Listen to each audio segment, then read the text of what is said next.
നെടുമങ്ങാട് പനവൂരിൽ 1.5 വയസ്സുകാരൻ അർഷിദ് മരിച്ച സംഭവത്തിൽ അമ്മ അഖില, രണ്ടാം ഭർത്താവ് അഷ്കർ എന്നിവരെ പോലീസ് അറസ്റ്റ് ചെയ്തതോടെ പുറത്തുവരുന്നത് മനുഷ്യ മനസാക്ഷിയെ മരവിപ്പിക്കുന്ന വിവരങ്ങളാണ്. നൃത്തവേദികളിലെ വെളിച്ചവും കാമുകനൊപ്പമുള്ള ജീവിതവും മാത്രം മോഹിച്ച ഒരു അമ്മയ്ക്ക് മുന്നിൽ ഈ മകൻ ഒരു ബാധ്യതയായി മാറിപ്പോവുകയായിരുന്നു. അമ്മ അഖില തമിഴ്നാട്ടിൽ നൃത്തപരിപാടിക്കായി പോയ സമയത്താണ് പനവൂരിലെ വാടക വീട്ടിൽ വെച്ച് രണ്ടാനച്ഛനായ അഷ്കർ കുഞ്ഞിനെ അടിച്ചു തീർത്തത്. വേണ്ടാത്ത കുഞ്ഞാണെന്ന ചിന്തയിൽ ഇരുവരും ചേർന്ന് നടത്തിയ ആസൂത്രിത ഗൂഢാലോചനയാണോ കൊലപാതകത്തിന് പിന്നിലെന്ന് പോലീസ് വിശദമായി അന്വേഷിച്ചു വരികയാണ്. നെടുമങ്ങാട് നർത്തകിയായ അഖില നൃത്തപരിപാടികൾക്കായി പോകുമ്പോൾ മകൻ അർഷിദിനെ സ്വന്തം അമ്മയായ റീനയെ ഏൽപ്പിക്കുകയായിരുന്നു പതിവ്. എന്നാൽ സാമൂഹികാരോഗ്യ കേന്ദ്രത്തിലെ താൽക്കാലിക ജീവനക്കാരിയായ റീനയ്ക്ക് ജോലിക്കിടയിൽ കുഞ്ഞിനെ കൃത്യമായി പരിപാലിക്കാൻ കഴിയുമായിരുന്നില്ല. ഇതേ ചൊല്ലി അമ്മയും മകളും തമ്മിൽ നിരന്തരം വഴക്കുകൾ പതിവായി. ഒടുവിൽ സഹികെട്ട് റീന തന്നെ മകൾക്കെതിരെ പോലീസിൽ പരാതി നൽകി. തുടർന്ന് പോലീസ് ഇടപെടുകയും കുഞ്ഞിനെ നോക്കേണ്ട പൂർണ്ണ ഉത്തരവാദിത്തം അമ്മയായ അഖിലയ്ക്കാണെന്ന് പറഞ്ഞ് കുട്ടിയെ അഖിലയുടെ കൈകളിൽ തന്നെ ഏൽപ്പിക്കുകയും ചെയ്തു. എന്നാൽ ഈ പോലീസ് ഇടപെടലിന് ശേഷമാണ് അഖിലയും രണ്ടാം ഭർത്താവ് അഷ്കറും ചേർന്ന് കുഞ്ഞിനെ നരകയാതനയിലേക്ക് തള്ളിവിട്ടത്.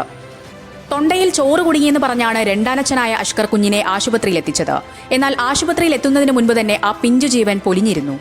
ഡോക്ടർമാർ നടത്തിയ പരിശോധനയിലാണ് ഞെട്ടിക്കുന്ന വിവരങ്ങൾ പുറത്തുവന്നത്. കുഞ്ഞിന്റെ ശരീരത്തിലാകെ പൊള്ളലേറ്റ പാടുകളും മുറിവുകളും നെഞ്ചിൽ ആഴത്തിലുള്ള ക്ഷതവുമുണ്ടായിരുന്നു. കൂടാതെ 2 കൈകളും ഒടിഞ്ഞ് പ്ലാസ്റ്റർ ഇട്ട നിലയിലായിരുന്നു കുഞ്ഞിനെ ആശുപത്രിയിൽ എത്തിച്ചിരുന്നത്. പോസ്റ്റ്മോർട്ടത്തിൽ ക്രൂരമായ മർദ്ദനമേറ്റാണ് മരണകാരണമെന്ന് വ്യക്തമായതോടെ പോലീസ് പ്രതികളുടെ അറസ്റ്റ് രേഖപ്പെടുത്തുകയായിരുന്നു. 2 വർഷം മുൻപാണ് അഖിലയുടെ ആദ്യ ഭർത്താവായ അഖിൽ ആത്മഹത്യ ചെയ്യുന്നത്. ആ സമയത്ത് അഖില ഗർഭിണിയായിരുന്നു. ഭർത്താവിന്റെ മരണശേഷമുണ്ടായ കുഞ്ഞിനെ ഭർത്തൃവീട്ടിൽ കാണിക്കാൻ പോലും അഖില തയ്യാറായില്ല. നൃത്ത പരിപാടികൾക്കായി 3-4 ദിവസം അഖില മാറി നിൽക്കുമ്പോൾ തങ്ങളറിയുന്ന ഒരിടത്തും കുഞ്ഞിനെ നിർത്താതെ അവർ കുട്ടിയെ ഒളിപ്പിച്ചു മാറ്റുകയായിരുന്നുവെന്ന് അഖിലിന്റെ വീട്ടുകാർ പറയുന്നു. കുഞ്ഞ് പീഡിപ്പിക്കപ്പെടുന്നുണ്ടെന്ന സൂചന ലഭിച്ചതോടെ അഖിലിന്റെ വീട്ടുകാർ കുട്ടിയെ തങ്ങൾക്ക് വിട്ടുകിട്ടാനായി പോലീസിനെ സമീപിച്ചിരുന്നു. തുടർന്ന് ഡാൻസ് ടീച്ചർ വഴി നടത്തിയ ചർച്ചകൾക്കൊടുവിൽ സമവായമുണ്ടാകുകയും വരും വ്യാഴാഴ്ച കുഞ്ഞിനെ അച്ഛന്റെ വീട്ടുകാർക്ക് കൈമാറാമെന്ന് അഖില സമ്മതിക്കുകയും ചെയ്തു. അകാലത്തിൽ പൊലിഞ്ഞ മകന്റെ ഏക അടയാളമായ കൊച്ചുമകനെ വരവേൽക്കാൻ എല്ലാ ഒരുക്കങ്ങളും നടത്തി അഖിലിന്റെ വീട്ടുകാർ കാത്തിരുന്നു. എന്നാൽ ചിരിക്കുന്ന പൊന്നോമനെ പ്രതീക്ഷിച്ചിരുന്ന ആ കുടുംബത്തിന് മുന്നിലേക്ക് ഒടുവിലെത്തിയത് അർഷിദിന്റെ മരണവാർത്തയായിരുന്നു. അവളെ വിശ്വസിച്ചാണ് ഞങ്ങൾ കഴിഞ്ഞത്. കുഞ്ഞിനെ തരാമെന്ന് ഉറപ്പു നൽകിയ വ്യാഴാഴ്ചയ്ക്ക് തൊട്ടു മുൻപാണ് അവൻ മരിച്ചത്. കയ്യിൽ പ്ലാസ്റ്റർ ഇട്ട വിവരമൊന്നും ഞങ്ങൾ അറിഞ്ഞിരുന്നില്ല.